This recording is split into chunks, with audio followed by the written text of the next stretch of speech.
after this finishes, we'll put it up onto our knowledge base that you all should have access to.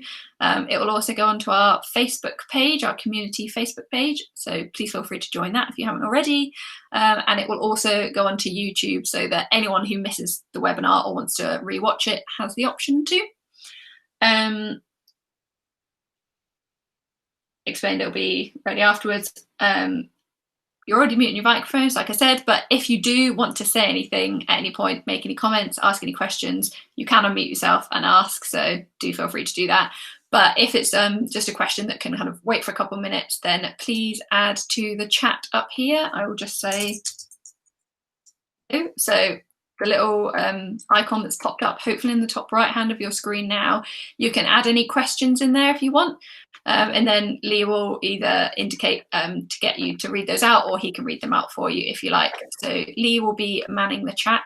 So if you do have any questions, either he'll open those up for me and Pip, or he will answer them for you. I really hope this is helpful. If you have any feedback at the end or anything like that, please feel free to email your Sparx liaison or contact us in any way and let us know any feedback about this or anything else. So without further ado, whilst we're going through this, it will be me kind of chatting to Pip about how she's been teaching and doing teaching videos for her students during lockdown, but we're really, really keen to hear your experiences and thoughts too.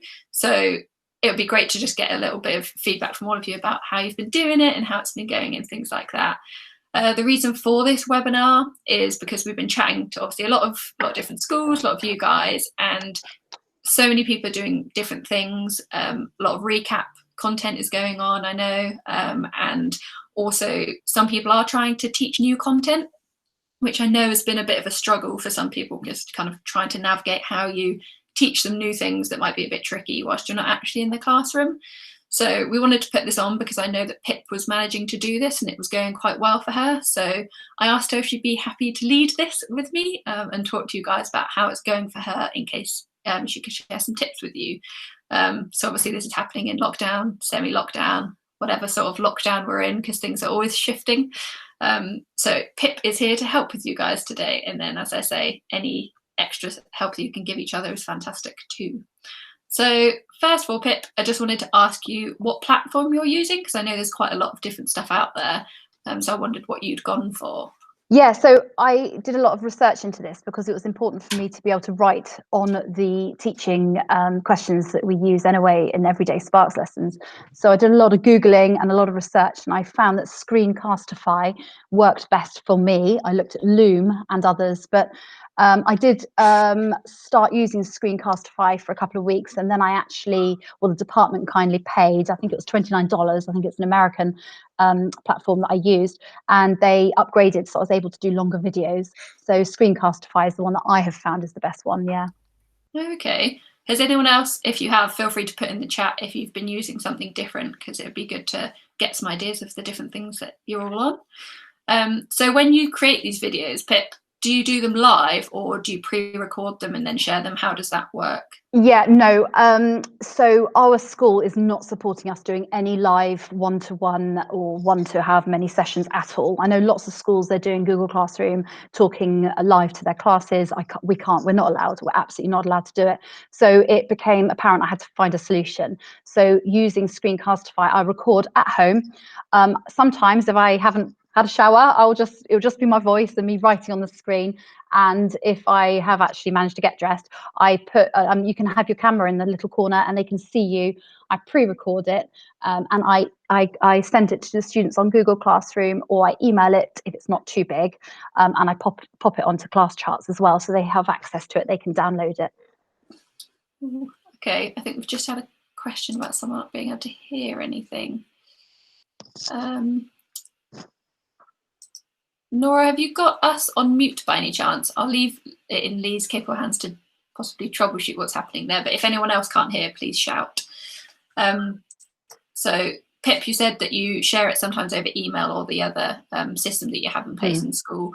Is anyone else doing them live? Because I know that some people have been, I don't know whether you know anyone that has PIP or anyone else that's in the webinar that's... I haven't. No, it's not encouraged in our department at all. But I don't know anybody. I'd be interested to know if people are managing to use that live, actually. It'd be quite good to know. Yeah, so if you are, feel free to add that in the chat. So when you are creating those videos, what materials are you using to make them? So I have a Google extension that I have added on. So I'm not a techie person at all. So it took me a while to get it sorted. But there is a Google extension which I can show everybody in a minute that you click on, and it will bring up the ability to record whatever I'm showing in Chrome. So what I do is I use the teaching materials that I would normally use for Sparx in a classroom. So I am trying to make their virtual experience as close to classroom experience as possible. So I use those teaching questions or any additional questions I might put in or whatever, however I'd normally use it. And I'd be writing over those teaching questions. And that's how I would use it. Okay, fantastic. Yeah. So how are you breaking that up then? Because obviously, like you say, there's different objectives in those teaching questions. So are you doing all the objectives at once and then they do the answers? How do you ask them to complete the work? Right. Well, I talk to them, even though it's being recorded and it's not live. I talk to them as if they were right in front of me. I think that's quite important. I chat a little bit about, what I'd done that morning and, say well done and shout outs to some kids that have done really well with the previous lesson. I will then tell them which objectives we're doing. And if there are 2 objectives, I'll say, remember, watch the video for the first objective. So they carry on watching. I will teach writing on the screen with the teaching questions. And then at the end of objective 1, I'll say, right, you now pause this video, you go and answer objective 1, go away and log onto your Sparx, have a go at least, and I give my minimum expectations, and then come back once you've finished, as if they're in a classroom. I ask them to then come back, watch objective 2 that I've recorded in 1, but I ask them to come back and watch objective 2, and then they go away and do objective 1 as if they're in a classroom.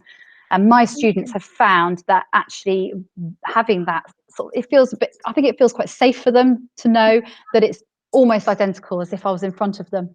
So they've really enjoyed the fact that I've done these teaching videos. Yeah. Oh, good. I was going to say, have you had much feedback from the students? But it sounds like it's been positive. Yeah, I have. There is actually more positive feedback from higher ability sets, I found. My lower ability sets seem not keen to engage as much. I don't know why that is. I'd be interested to know if anybody would perhaps find something similar or if they'd know why. But yeah, certainly my very top set year 10 have really engaged with it, and they really enjoy being able to hear me and see me as if I was in front of them. So they've really liked that, and I've had such positive feedback.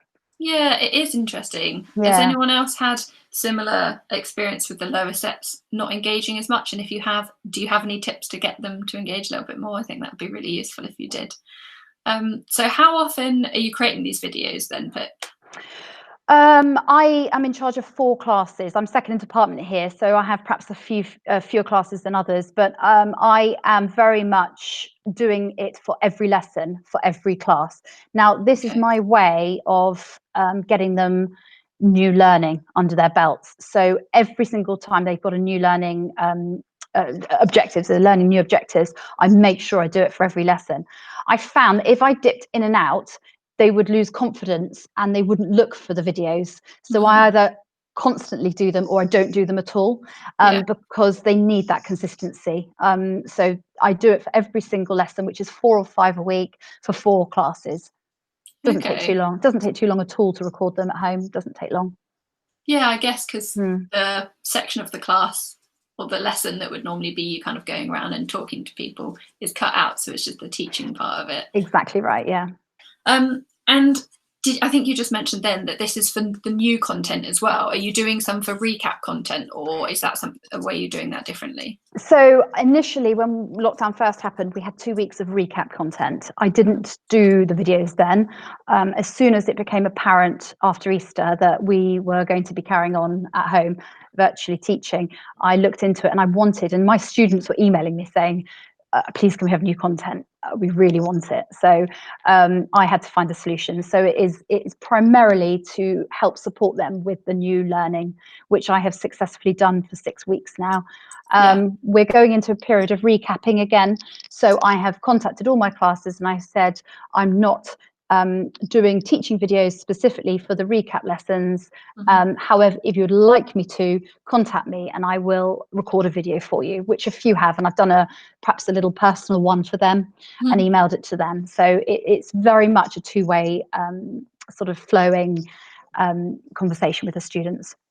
So have other members of the department been doing this as well, or is it just whoever fancies it?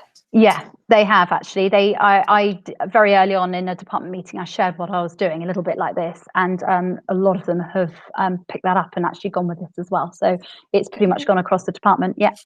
And how do you help students that are stuck? Because obviously, normally in the classroom, you'd be able to go and just have a little chat to them. But how does that work? Yeah. Well, because we can't do it live, that has been the problem. We as a department have, and as a school, we use Google Classroom. So as a department, we set up a rota where staff are manning live hours on Google Classroom. So the students know that if they're stuck within teaching hours, they can log on to Google Classroom, they can ask a question, and there will be a maths member of staff to answer. Now, initially, that worked brilliantly. But as time has gone on, actually, my students want me to answer their questions. So what they're doing is they're emailing me individually every time they're stuck. So that's no problem. I just reply via email, perhaps work a question on a piece of paper and photograph it and send that to them. Or often what I do is use Screencastify and answer individual questions. So it's worked really, really well. Okay, that's really good to know. Has anyone else got any tips for how they've been contacting students that have got stuck at all? If you do, again, feel free to put it in the chat, and then also feel free to unmute yourself and explain if you like. I was also going to say, Pip, is it okay if I share with everyone a little snippet of a video that you sent me? Yeah, that's fine. I'm wary that I've tried to do this before and the sound hasn't quite worked, so... Ooh. Can anyone hear that? I can't, no. No, I didn't think so. Okay, I'm going to temporarily unplug my headphones, so hopefully you won't hear any background noise in my household, but if you do, that's why. So the sound might be a bit weird, but hopefully you can see that video, is that right? Yeah, we can see it. Okay, so unplugging. Hello, Year 8. Happy Monday. I hope you're well. Today we're doing one objective, and it's adding and subtracting with negative numbers. Bit of a revision for you. So we did do something very similar back in September, so I want to see how well you've got on with remembering it. So let's start with question 1. Right, as per usual, I'll colour coordinate. So question 1A is going to be in green. 4, take away 9. Nice, easy start. Use your number line if you need to. There's my 4. We're going to take away 9. Please remember that if we're taking a number away, we're moving to the left, and if we're adding a number, we're moving to the right. So 4 take away 9. If you need to, we count down 1, 2, 3, 4, 5, 6, 7, 8, 9, and I end up on -5. Okay, thanks, virtual Pip. And that's weird watching myself. I knew you'd absolutely hate watching yourself. I just wanted to show it because it's really useful how you can see how you've drawn on the screen.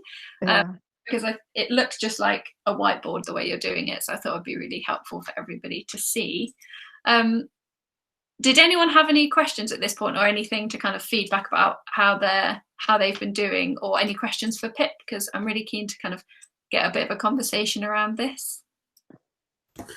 I'll just jump in there, Hannah. One comment that Veronica left for us, that she saw that, was an alternative platform called OpenBoard, which I hadn't heard of before. And she records a screen via free software called OBS.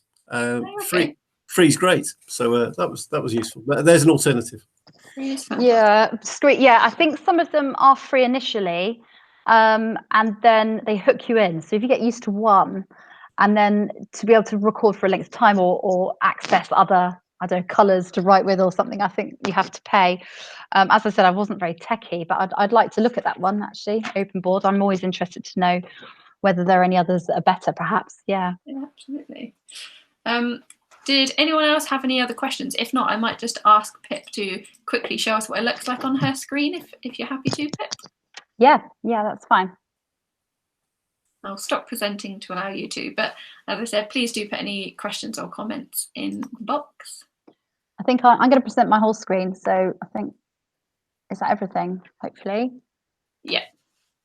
You can see that now, can you? Yeah. So there we go. So can you see a teaching screen there, the substituting? So what I do is so simple, and as I said, I'm really not techie at all. So this is opened up onto Chrome. Now in the top right hand corner, I managed to add a Screencastify extension there. So I simply just click on it. It gives me options then as to whether I want to embed my webcam, again, depending on if I'm dressed or not, so that I am able, therefore, to press go. I can see my screen before I'm recording. So I click on it to say, yep, that's okay, I share. And it counts down. I can see myself in the bottom right-hand corner. Now, I pause a lot. I use a lot of pausing and playing. I have children at home that run into the screen a lot, so I have to use that function. But it's so easy to be able to just move things around, go onto the questions, lots of different colors that I use, and I can just sort of write. It took me ages. Initially, when I started writing, I was awful, and I was laughing at myself, and I think the children, from what I hear, were laughing at me too. So that's how I do it, and you can stop recording, stop sharing. And now what I loved about it was I was worried that I was going to lose each one, but it actually saves automatically to my files. It came up with its own name as well, Screencastify, and all I have to do, so if I go into it actually, so it plays back, and then all I have to do is go into my file, Screencastify, and there we go. I have all my different classes and all the lessons that I have recorded, and I can just then use that to and attach it to class charts or wherever the students are. That's really helpful. Fantastic. Yeah, really helpful. I think I've seen a couple of comments coming up, if you want to pick those up, Lee. Yeah, Kerry's mentioned that her school, they do have live lessons. Oh, great. It's up to the teacher whether they use them or not. And you mentioned Loom. So Kerry uses Loom. And I didn't know this either, because my son's school use Loom. They upgrade educators to the pro version for free. Share the link and they get a notification if it's being watched as well, which is really handy. Yeah, that's great to know. Yes, because knowing whether it's being watched or not. Kerry says as well, they use a visualizer, a whiteboard or iPad screen, which we can write on with a whiteboard pen if there's a screen protector on it, which is neat. Teaching question videos regularly get no views, so we changed to being reactive to individual videos when a student was stuck, which would make sense if there are no views coming in, which is great. And Mrs. Surley says, we have been recommended Jamboard, but haven't yet practiced it. Okay, that's another one. There's plenty out there, isn't it? There's a lot out there. Yeah, absolutely. Well, thank you. I think one consideration, and I know obviously Microsoft Classroom would certainly deal with this, as would a lot of Google products, would be school security. That would be a consideration as to which platform you're going to be using, I'd have thought. Yeah. Kerry, I don't know, feel free to write in the chat if you're not happy to unmute yourself.